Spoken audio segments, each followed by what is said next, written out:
Тэгэхээр Голомтолд өнөөдөр Улаанбаатар хотын төвд 24 оны эхлээд 5 дахь салбараа нээж байна.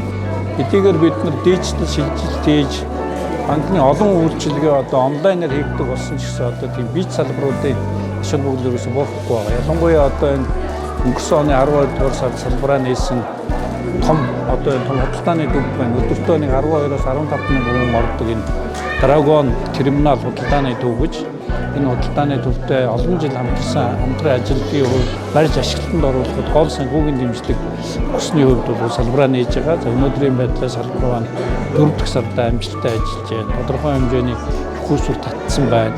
Зээл олгосон байна.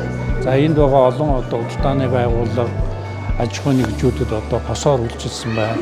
Ингээд өнөөдөр бол картын болоод их усврын бас хямдрал зарласан. Тэгэхээр зэрэг манай үйлчлэг улам тэлнэ. Тэгэхээр энэ бүгдийн зохицоор нь бид санхүүгийн үйлчлэг үзүүлэх юм салбар нээж байна. Тэгэхээр энэ салбарын ажил амжилт хүсье.